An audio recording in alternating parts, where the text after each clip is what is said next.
discretion, we do occasionally have people back 2 years in a row, and our next speaker, Scott Taylor, is another one of those speakers for the reason that shortly after he spoke to us last June, he went back to Iraq. He was then kidnapped in northern Iraq.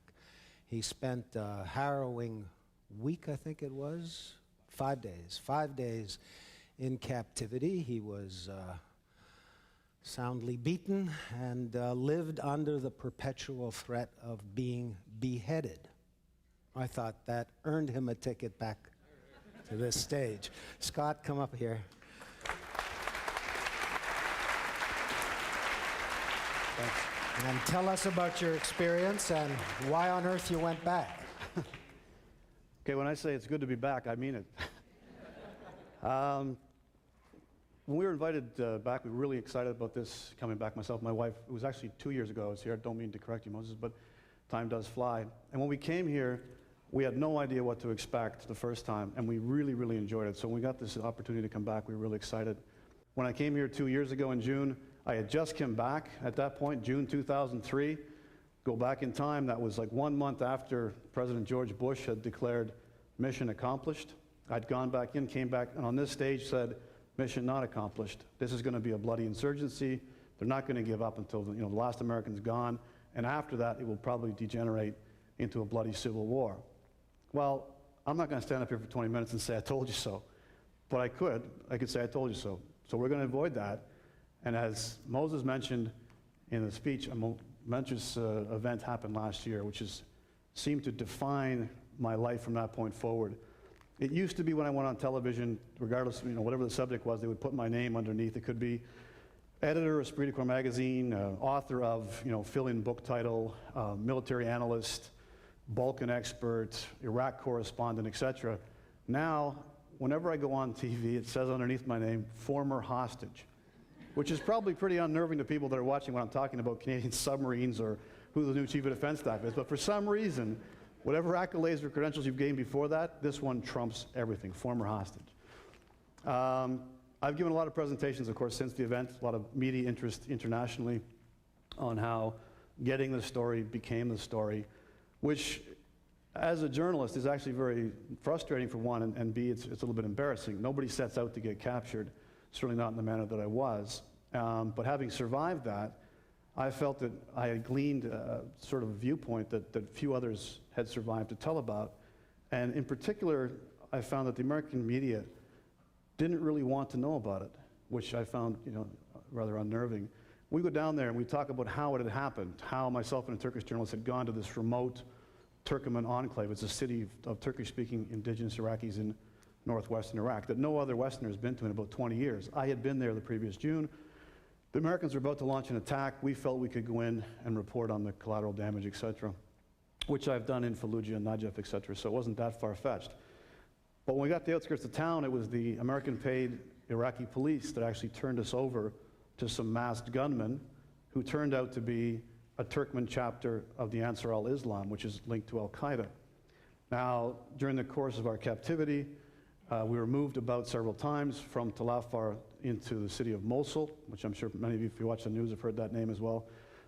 There again, we saw firsthand that at many of the checkpoints where we were transited through, not only were the police aware that these were mujahideen, holy fighters in the convoy, but that we were hostages, and they were offering them cigarettes, water, encouragement, cheering them on. So basically there was open collusion between the police and the insurgency at that time, if they weren't supervised by the Americans.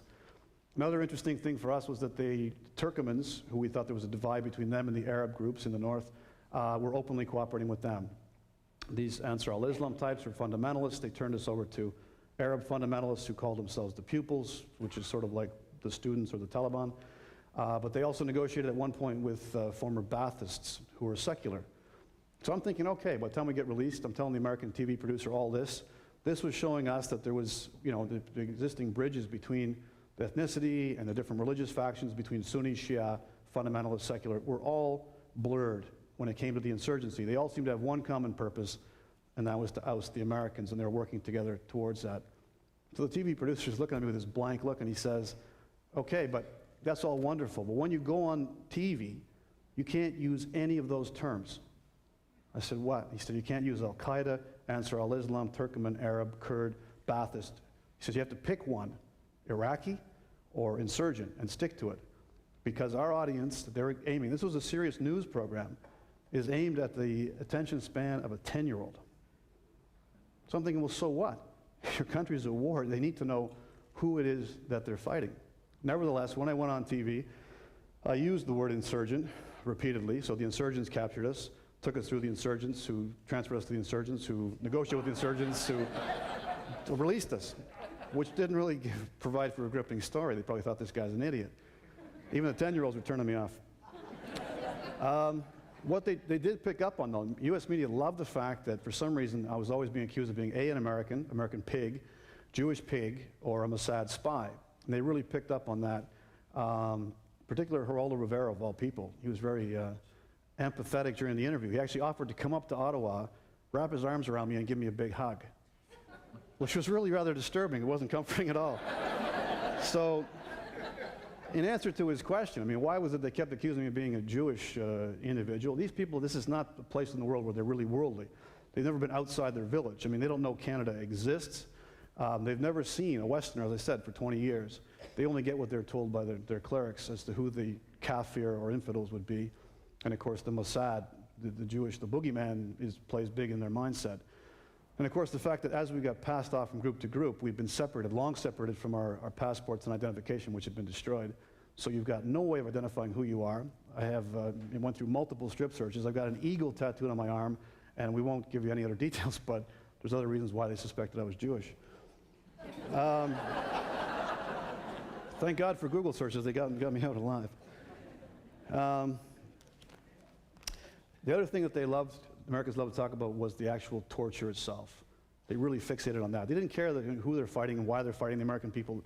It was the specifics as to what did they do to you, which I can remember one interview in particular explaining to her how this was the, in sort of clinical terms, this is the bastonada torture that they used, which is where they tie your hands behind your back, you're laid on your back blindfolded, and they put your feet in the air, tied to a pole, and then they beat the bottoms of your feet and your legs.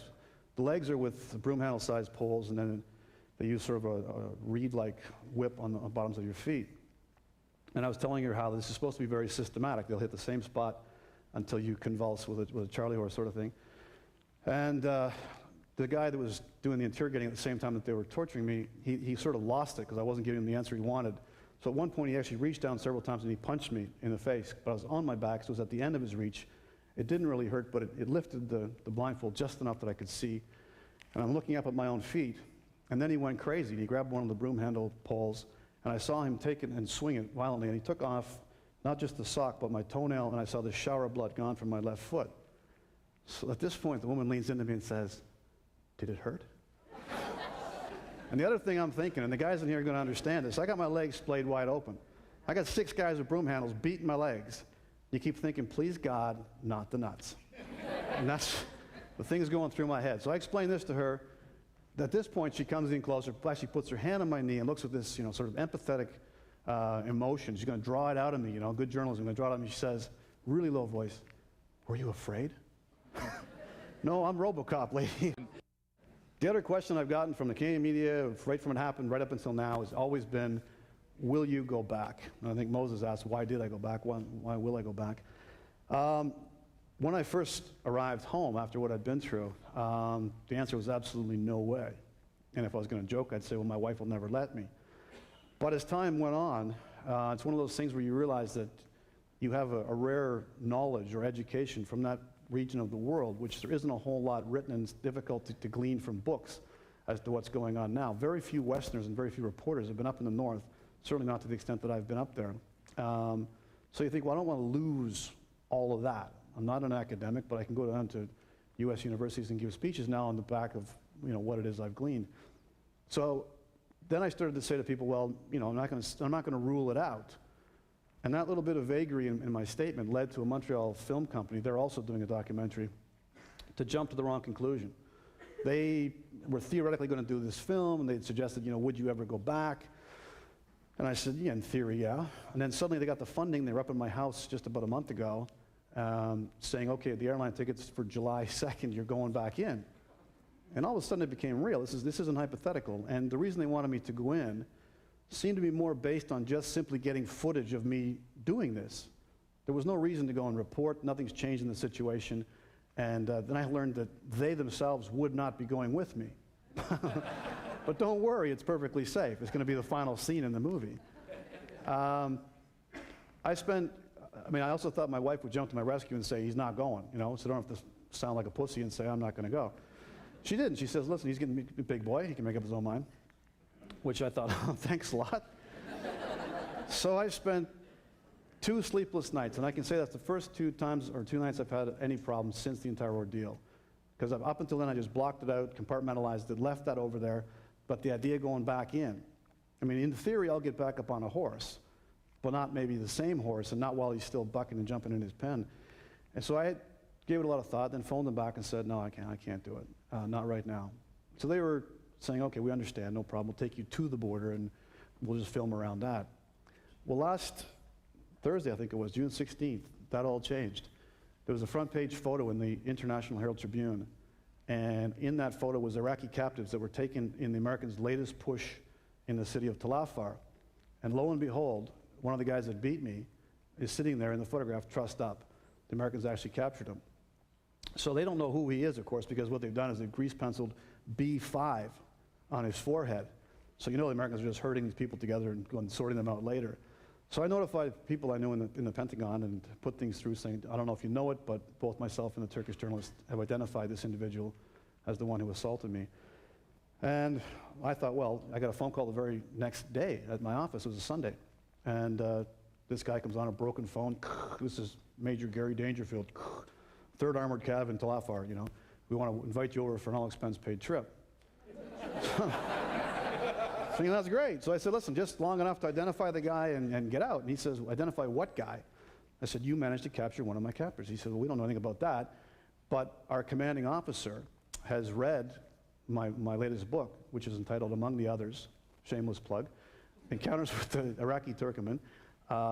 He'd read the book, and he realized that if they fly me over there, I can help to educate his officers and his soldiers as to who it is that actually is in this city of Tal Afar, because it's a very unique group. And as I said, no Westerners have been in there to talk to them.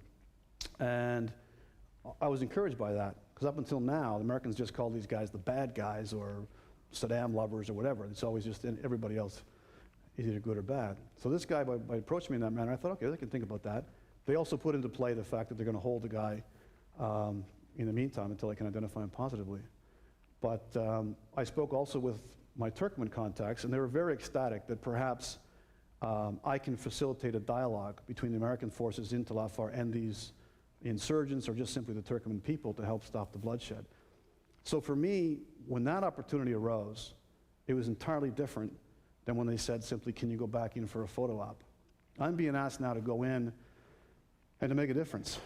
And I think if I was to say to them, hey, listen, you know what, done my bit, a little bit nervous about that, I wouldn't be me. And I think what we're talking about here at this conference is ideas.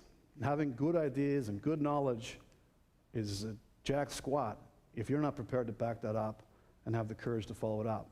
And I think of my father that gave me the old adage that courage is the one virtue without which all the rest are meaningless. And I think if we can take away from this conference that one thought, then that's something.